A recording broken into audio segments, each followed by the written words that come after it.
Amanhã é o dia, comemorado aí o Dia Mundial da Conscientização do Autismo, tá? Então, essa data aí foi criada aí pelas organizações das Nações Unidas, que busca ajudar aí a conscientização sobre a doença. E a Organização Mundial da Saúde estima aí que de cada 59 crianças nascidas, uma é autista. E hoje eu convidei a Carla, né, para falar um pouquinho sobre isso. Ela é analista do comportamento e também está aqui para falar sobre este assunto, né, Carlinha? Seja bem-vinda ao nosso Manhã da Gente. Quem quiser também pode ficar à vontade, pode fazer sua pergunta. Vou deixar o WhatsApp aí aberto, que é o 981457570. 981457570. Já agenda aí no seu celular, porque aí quando você quiser fazer sua pergunta, você faz mais rápido. Pode ser áudio, pode ser uma pergunta aqui no telão. Fique à vontade, tá bom? Mas Carlinha, tudo bom? Seja bem-vinda. Obrigada por mais uma vez a gente estar aqui, né, conversando sobre um assunto tão importante, né, para a nossa sociedade. Mais um ano nós estamos aqui, né, para conversar, para debater, para trazer à tona e evitar tanto preconceito, né, Marília? É verdade, eu acho que né? essas discussões é mais para a gente evitar o preconceito e trazer informações de qualidade para a sociedade. Exatamente. Vamos explicar para quem está em casa. O que é o autismo, né? O autismo é um transtorno do neurodesenvolvimento, né? Ele acomete crianças a partir desde o nascimento. Hoje a gente sabe, muitas vezes, eu me tornei autista, né? Isso não existe. A criança carrega isso com ela desde sempre, desde quando nasce.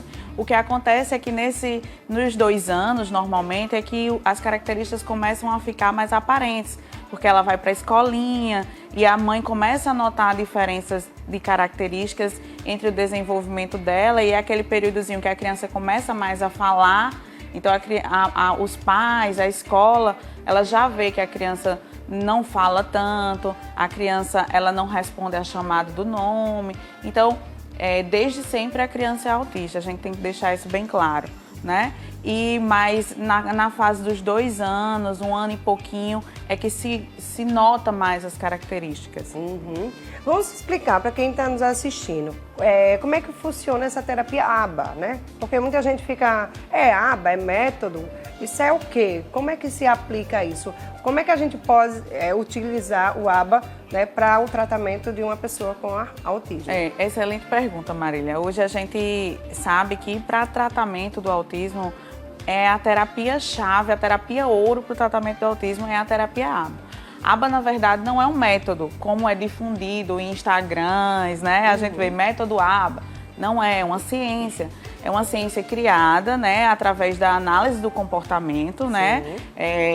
Skinner, né, que foi um dos pioneiros na análise do comportamento, ele observou o comportamento de crianças típicas, de crianças que não tinham transtornos nenhum, e ele colocou alguns protocolos para crianças que tinham alguns tipos de atraso.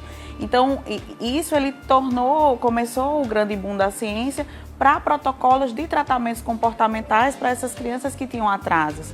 Então, assim, a ciência ABA, ela traz essa melhoria da qualidade de vida e o tratamento é importante porque ela trata com frequência, Marília. Então, hoje, a terapia ABA, ela traz no mínimo 20 horas semanais de terapia para indivíduos com autismo. Então, não só com autismo, mas qualquer outro atraso do neurodesenvolvimento.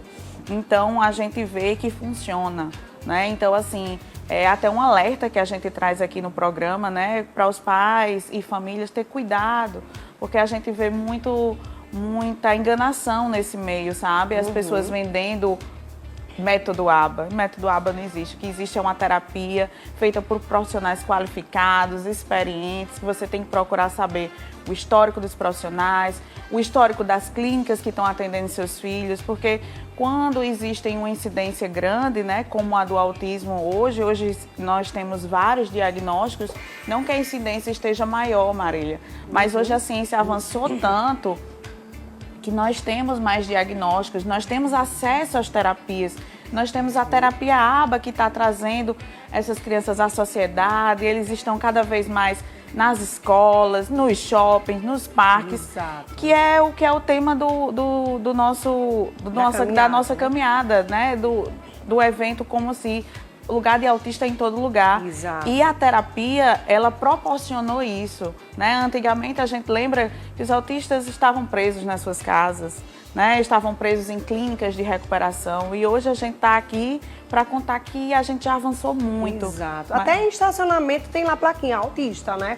Eu já vi, lá no MEG mesmo tem, em outros shops também, né, gente? Já tem até estacionamento. Isso, hoje aqui em João Pessoa é lei, né? Tem que ter hoje tem que ter prioridade para os autistas. E isso já é um ganho muito legal, né? Então, eu acho que a partir do momento que a gente discute sobre o autismo, que a gente fala, que a gente traz à tona, né, a sociedade, as coisas começam a aparecer e a gente vai melhorar a qualidade de vida, né? Exatamente. Porque eu digo muito, nós não estamos longe de ter cuidados especiais. A gente pode precisar a qualquer momento. Nós não estamos longe disso. Então a nossa sociedade ela tem que estar preparada, né, para receber, sejam autistas, sejam cadeirantes.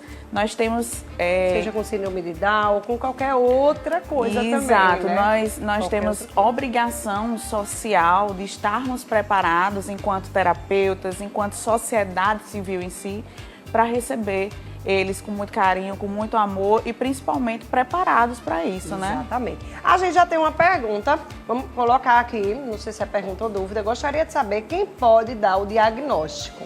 É a Carla. Tá. Carla, bom dia. Só quem pode dar diagnóstico de autismo é o médico, né? A equipe multiprofissional, composta por analista comportamental, que coordena a equipe, mais fonoaudiólogos, terapeutas ocupacionais, eles podem ajudar nesse diagnóstico, fazendo avaliações, mas quem dá diagnóstico de autismo ou é o neuropediatra ou é o psiquiatra infantil. Porque o médico realmente ele pode diagnosticar. Nós podemos, como terapeutas, levantar hipóteses diagnósticas.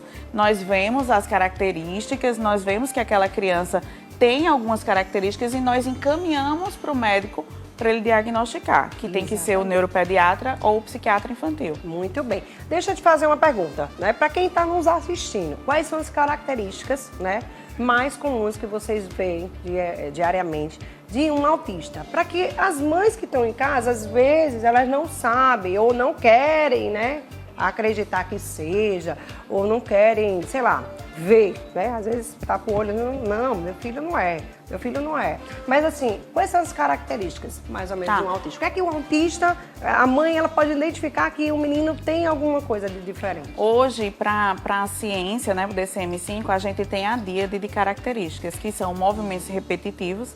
A criança, ela tem movimentos repetitivos, então a criança, ela enfileira carrinhos, né? Ela gosta de brincar com as tapaué das mães em casa, enfileirando ou empilhando, sempre aquele mesmo comportamento. Sempre bem direitinho, né? Sempre aquele mesmo comportamento. E eles têm uma dificuldade na parte de comunicação social. Às vezes, gente, pelo amor de Deus, tirem isso da cabeça que autista não fala. Porque às vezes as pessoas têm um preconceito. Não, mas ele não é autista porque ele fala. O déficit na comunicação hoje está claro lá no DSM-5, é déficit de comunicação social. Mesmo um autista que fala, ele tem uma dificuldade de chegar, de socializar, pessoas, né? De iniciar uma conversa com seus pares, com as crianças da mesma idade. Mas para as mamães que estão com dificuldade em casa, como é que eu posso ver, Carla?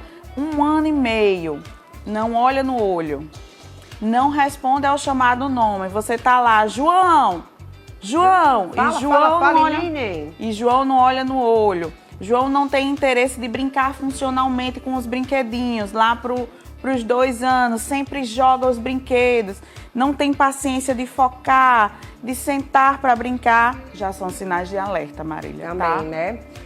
Vamos lá, vamos soltar aqui mais uma pergunta. Bora lá, bom dia. Gostaria de saber qual é o grau maior do autismo. Existem vários graus, né? Isso, existe o leve, moderado e severo, né? E o DSM-5 também traz como níveis de suporte. Suporte leve, suporte moderado e suporte severo. Então, hoje, o maior grau de autismo é o autista severo. O que a gente traz como autista severo? Ele precisa de um maior grau de suporte. Então, ele precisa de maior acompanhamento, ele realmente tem características mais graves, normalmente são autistas não vocais, né? Eles não falam. Eu conheço uma que não fala de jeito nenhum, tem 12 anos, não fala nada, gente, mas ela entende, ela escuta. Isso, mas a grande chave do autismo, por isso que eu falo não vocais. Porque se eu falasse, eles são verbais. Por quê? Por exemplo, quando a gente dá comunicação alternativa, por exemplo, hoje nos Estados Unidos se usa muito a comunicação alternativa dos tablets de comunicação, né? Que a criança aperta e o tablet emite o som. Tá chegando aqui no Brasil, com a graça de Deus. E aí, o que é que acontece? Aqui a gente dá comunicação através de trocas de figuras e super funciona. Então, isso que você está dizendo faz um enorme sentido. Então, a criança autista entende tudo que você está dizendo. Por isso que muitas vezes, Marília, quando a gente fala, quando eu vejo mães dizendo, mas ele não fala nada, eu já estou cansada disso. Aquela criança, ela está entendendo tudo. Ela está entendendo que está se tratando dele, que ela está falando dele, que ela não está contente dele. Então, será que chega um momento que ela vai falar alguma coisa? Será que chega assim? Com muita estimulação, chega, né? É. Uma hora. E existem autistas que realmente não vão falar. Existem, né? A gente tem até nos estudos, pessoalmente eu conheço autistas que têm 20 e poucos anos que ainda não são não vocais. Tipo mudo mesmo, né? Eles conseguem se comunicar por essas outras vias de comunicação, troca de comunicação, figuras, tablets, mas, né, até alguns conseguem se alfabetizar e escrever, mas a parte vocal a gente não consegue. É bem complicado. Mas a gente consegue outras formas de comunicação, porque a gente tem que deixar claro para a sociedade que existem outras formas de comunicação, não só a falada, né? A gente vê tanto os nossos amigos que têm dificuldade, né, de fala, os surdos-mudos, a gente tem o braille para os cegos, então a gente tem a forma de comunicação muito, muito avançada, né? A Libra, né? Troca de figuras, então a gente tem que abrir também a mente que a comunicação ela não precisa ser só vocal. A gente se comunica com os olhos, a gente se comunica com amor, com carinho. Então, para as mães até em casa que estão com aquela ansiedade, né? Meu filho não fala, eu queria que meu filho falasse. E você falou em amor agora, antes da gente chamar a próxima pergunta. Engraçado que eles não têm aquele, né? Eles não gostam muito de afeto, né? Tem uns que não são muito assim de gostar de afeto, gente. Mas na verdade isso é um mito. É um mesmo? mito do autismo. Na verdade, eles gostam de amor, sim. Eles são muito amorosos. Na verdade, muitas vezes existem alguns autistas que eles têm uma dificuldade sensorial ao toque. Isso. E aí, com essa dificuldade sensorial, muitas vezes a gente não entende isso, aí quer chegar logo, que a gente, né, brasileiro. Abraçar, eu tive recentemente nos Estados Unidos, é totalmente diferente, né? Todo mundo, ninguém gosta. Aqui a gente já quer pegar, já quer abraçar. E tem autistas que realmente eles têm essa dificuldade sensorial que a gente tem que ir aos pouquinhos. Exatamente. Entende? Não tem que chegar logo. Então, esse é um mito. A autista não gosta de afeto. É um mito. A autista é amoroso, a autista gosta de afeto, né? Agora, a gente precisa saber como chegar, a gente precisa saber o limite. Até a gente mesmo, não tem gente que adora um abraço, que adora uma farra, e tem gente que é mais reservado. Os autistas são iguais. Eu conheço uma mãe que é mãe de um autista, né? A menina já tem 12 anos. E ela conversando com a gente, né? E ela dizia assim, eu não sentia aquele amor, né? Quando eu chegava, tanto fazia eu chegar em casa, eu saí, não tinha aquele negócio de mamãe, né? Aquele negócio de correr, dar um abraço, pelo menos esse afeto. Então ela não sentia isso. Aí ela achava meio estranho, como assim, né? Criança não tem uma reação. A gente vai embora, para ela tanto faz se a gente for embora ou não, entendeu? Como a gente chegar em casa e a reação ser a mesma, tanto faz. Eu acredito, Marília, que faltou aí o canal. Faltou ela descobrir qual é esse canal do afeto da filha dela. Porque existem, e todo mundo, por exemplo, até uma mãe típica, se você pensar direitinho, às vezes ela entra e sai de casa, o filho nem.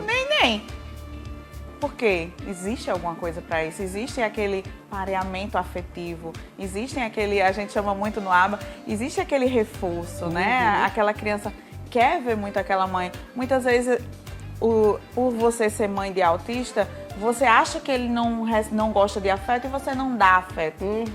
Então, como é que você vai querer uma coisa que você não dá? Você não tá dando, né? Engraçado. E ela disse que desde criança, né, desde bebezinho, que ela via algo estranho, né? Um olhar distante, não tinha aquela reação de querer colo, né? De mãe, assim. Isso. Mesmo bebezinho, não tinha mamãe, entendeu? Isso. Me pega, né? Como tem crianças. É engraçado que tem uns que, não sei se o grau é bem mais acima, normalmente né, Carla? quando Eu acho que deve ser não isso. quer nem contato assim, o grau é mais elevado. mais elevado, o mas dela eu acho que é bem elevado. Mas existem caminhos pra gente melhorar. abrir, a gente melhorar essa parte social. Muito bem. Vamos lá, que tem muitas perguntas aqui. Vamos lá, solta aí mais uma pergunta. Olá, bom dia. Eu gostaria de saber onde é que consegue fazer a carteirinha do autista. Boa. Onde é que faz aquelas plaquinhas, essas carteirinhas? Hoje a carteirinha do autista está sendo direcionada pela FUNAD, né, que é o Centro dos Deficientes aqui na Paraíba, e também pela Associação Paraibana de Autismo, que é a APA. Certo. Então, e eu acredito que a AIMA também. Então, são 3 lugares, né, que atendem autistas, que elas disponibilizam fazer. Você procura o Instagram, né, que é a AIMA, a APA e a FUNAD, que com certeza eles vão dar uma orientação para fazer essas carteirinhas. Pois é, vamos lá. Tem pergunta telão ou áudio? Telão. Mais uma. Bom dia. Gostaria de saber onde estão os lugares públicos que ajudam o autismo com terapias, fora a FUNAD, pois há muita dificuldade para a classe baixa. Bom, eu acho que só na FUNAD, né? Ou tem mais tem algum? A FUNAD, né? E tem a AIMA. A AIMA, ela que é no bairro do Geisel, ela presta serviços também gratuitos terapia, à né? sociedade. E nesse dia do autismo, a gente tem que falar sobre isso, né, Marília? O quanto as pessoas que não têm acesso a plano de saúde, que não têm acesso a clínicas particulares, elas sofrem sem tratamento de qualidade, porque analistas de comportamento não existem no atendimento público. E isso é um erro gritante, né? Então, a gente tem que deixar aí o alerta à nossa sociedade, né? Que tem que olhar mais para os nossos autistas, né? Tem que dar mais tratamento de qualidade, um serviço público de qualidade. A gente olha para o autismo, mas a gente pensar toda a nossa sociedade, ela precisa de uma mudança, de um olhar para as crianças com necessidades especiais, né? Nosso serviço público ainda é muito falho. Então, situações como essas, debate como esse, trazer à tona, falar sobre autismo, que até então, eu sou pioneira, como você sabe, aqui em João Pessoa, até então a gente não tinha espaços como esse para falar sobre autismo. Agora a gente tem, e fica o alerta aí para nossos prefeitos, nosso governador, para que ajude os autistas, né? Tem até um projeto da criação de um centro. Bora botar esse centro aí para frente, gente. Vamos ajudar, poder andar, vamos ajudar né? essas famílias, não é isso? Exatamente, viu? Vamos lá, tem mais perguntas, meu Deus, tem muita pergunta. Vamos lá. Bom, ele não brinca com ninguém que não tem paciência. Ele é uma criança que grita muito e se não dá um negócio a ele. Bom, se não der nada que ele quer, ele fica brigando e ele não brinca com ninguém que não tem paciência.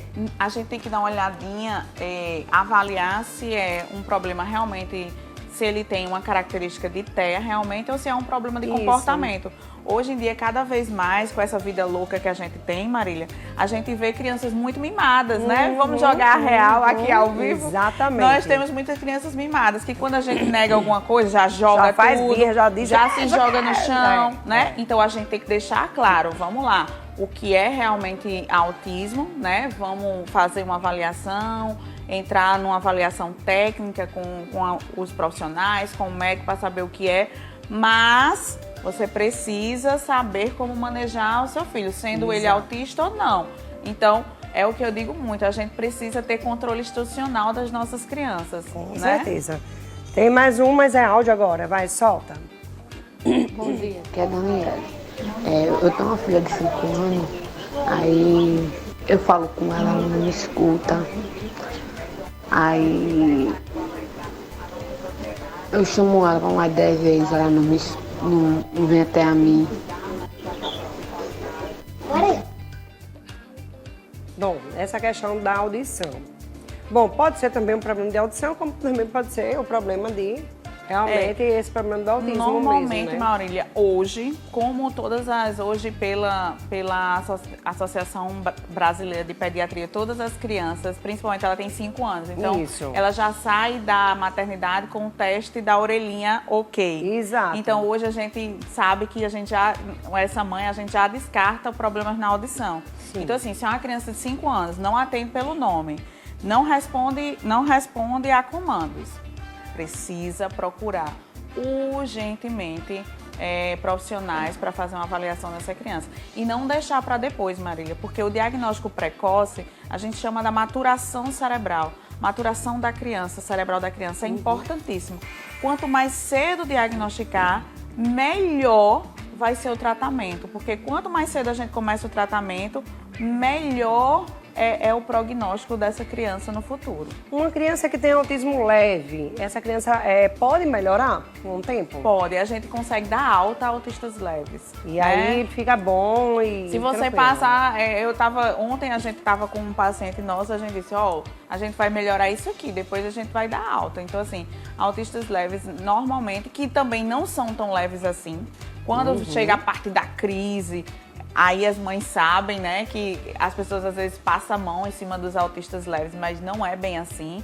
Eles precisam de suporte também, quer dizer, autista leve nem precisa de terapia. Não é bem assim, precisa sim, mas o suporte é menor, né?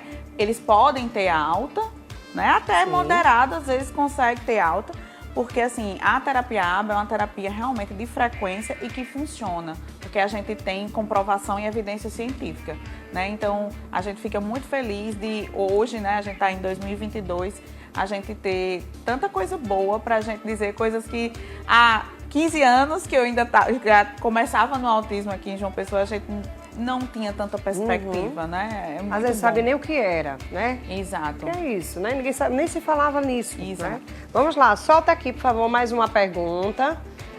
Bom, olá, bom dia, que maravilha, essas informações sobre o autismo. Parabéns, tenho um sobrinho, neto, que é autista, meu anjo azul, Cláudio Silva. Tá aí. Muito Coisa bom, boa. gente. É bom porque as pessoas já estão entendendo, né? E já estão procurando também a ajuda. O bom é você procurar a ajuda o mais rápido possível, tá? Mas olha, solta o áudio de mais uma pergunta. Solta o áudio.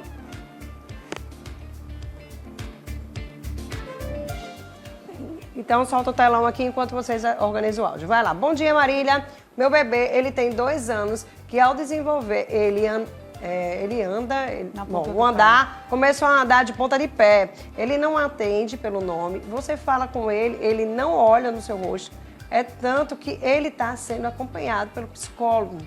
Enfim, ele já anda de ponta de pé, não olha no olho, já é uma das características, né? A ponta de pé isolada, né? Porque você vê muitas crianças típicas que hoje até já andam de ponta de pé. Mas o não olhar no nome, porque assim, essa reciprocidade social em bebês, principalmente de 2 anos, ela é muito latente. Eu tô com uma bebê de 9 meses em casa. Então, quando eu chego em casa, é impressionante. Ela já busca o olhar, ela já olha pra mim, ela já tenta balbuciar o mamã.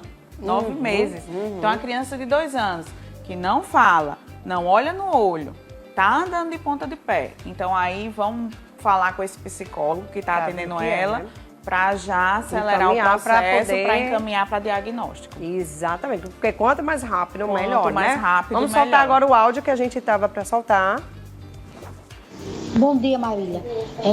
Meu filho hoje está com 34 anos, mas toda a vida, o que você está falando aí, quando ele era de menor, ele era mesmo assim como vocês estão falando. Hoje em dia ele não tem paciência com nada, é todo nervoso, qualquer coisa se estressa. Me indica o que eu posso fazer. Eita, que essa pergunta é uma pergunta... É complicado, porque hoje em dia é complicado, né? É complicado, mas é uma coisa que acontece muito, dia a Marília. dia, né? Primeiro, muitos autistas estão sendo diagnosticados na vida adulta. Então, isso é muito grave, porque eles passaram a vida toda achando que eram diferentes, mas não sabiam o que era. Então, hoje você vê Instagrams, né, de autistas que hoje são pais de autistas, os filhos foram diagnosticados e eles se reconhecem. Eita, eu fazia isso que meu filho fazia, então eu também sou autista. Então, quando eles passam por uma avaliação, eles são diagnosticados também. Porque o autismo, ele é de cunho genético, ele passa, né? Então, é impressionante, eu vou dizer a essa mãe, para que isso não aconteça, vamos levar essas crianças para avaliação, vamos fazer diagnóstico. E para essa mãe, mesmo com 34 anos, procura acompanhamento psicológico, porque imagina o sofrimento desse adulto. Ele passou a vida toda né, tendo essas dificuldades e não sabia o que fazer. E nem os pais, né? E nem os Sabiam pais. fazer Então, nada. isso é muito preocupante para a E nossa às vezes sociedade. acha, não, isso é normal. Isso é tá com normal. estressezinho porque é normal. Ele é só Isso é estressado. é. E não é, né? Precisa de ajuda realmente para que seja um adulto feliz, um adulto que tenha uma vida feliz, né? Muito bem. E amanhã tem uma caminhada, é isso? Vamos Isso. reforçar aqui para quem quiser participar, Amanhã. né? Deixa a telinha fechadinha, é isso, ó, dia 2 de abril aí, ó. Isso, amanhã a gente vai, depois de 3 anos dessa pandemia, nós vamos ter a nossa caminhada organizada pela AIMA, né, a Associação de Autistas, mas apoiada aí pelo governo da Paraíba, a APA-AMA, a Ação Social, a Blitz e a ProKids. A gente vai estar amanhã, vai ter Ramon Schneider, Vitor Dantas, Felipe Alcântara, então, Galinha Pintadinha, então Todo mundo, né? a gente vai chamar todo mundo para que amanhã esteja lá com a gente, às 16 horas, no Busto de Tamandaré, porque a gente precisa mostrar a nossa força à sociedade, a gente precisa mostrar que lugar de autista é em todo lugar, a gente precisa mostrar à sociedade, mostrar às escolas que as mães e as crianças, os adultos autistas, eles não estão sozinhos. Tem uma sociedade toda que os lá vai eu ficar emocionada. Uma sociedade toda que os apoiam, que quer eles bem, né? Que quer eles inseridos e que quer dar voz e direitos aos autistas. Então, essa semana da conscientização é importante demais para a nossa sociedade. Muito bem, tá aí, minha gente. Então, vamos começar a observar mais os nossos filhos, as atitudes que eles têm, como eles agem em casa, se eles têm alguma... Não sei se mania e autismo é a mesma coisa. Uma pessoa que tem mania, que tem tique, que tem, sei lá... Movimentos repetitivos. Movimentos repetitivos, isso. você já tem que ficar atento. Habilidades à rotina. Então, você sempre tem que ter aquele caminho para ir para casa. Se você muda o caminho para ir para casa, a criança chora. Então, é apegado muito a rotinas. Então, tem que tomar um cuidado. São sinais de alerta, tem que levar para avaliação. Exatamente. Então, tem que ter muito cuidado com isso. Observar o filho, né, o modo de falar, o comportamento, o modo de agir. Ontem uma pessoa chegou para mim e disse, quando eu era criança eu vivia assim, ó. Vou dizer quem ela é, não. Vivia assim o tempo todo. Mas hoje eu não faço mais, não. Depois já não faço mais. Mas por quê? A pessoa fazia o tempo todo, ficava assim. Normalmente a gente chama isso de STIMs, né? São comportamentos sempre quando a pessoa autorregulatórios. Né? Por exemplo, se a gente está esperando feliz, uma recepção, a gente ansiosa. balança as pernas. Isso, tem gente que fica assim a o gente tempo enrola todo. unha, a gente enrola os cabelos, né? Os autistas têm alguns estímulos. A diferença é a gente para. Os autistas não conseguem parar. Né? Então, e fica direto. Isso. Até então, envelhecer. aí é uma questão, todos nós temos, né? Alguns estímulos, comportamentos autorregulatórios. Então, aí a gente tem que observar direitinho e ver. O autista, para ser autismo, ele precisa ter uma gama de comportamentos. Ele precisa vir acompanhado de outras características, não só características pontuais. Uma criança que sente em V, só para a gente terminar. Uma criança que ela sente em V e anda de ponta de pé. Aí essa são criança, problemas, ela tem o quê? São problemas motores, né? Por exemplo, a questão de sentar em W, né? Na verdade, né? VW. Isso, sentar em W é uma questão postural. A criança, ela tem essa dificuldade de ter sua zona de conforto, de equilíbrio. Então, ela não consegue ficar equilibrada assim. Quando eu sento em W, eu equilibro o corpo.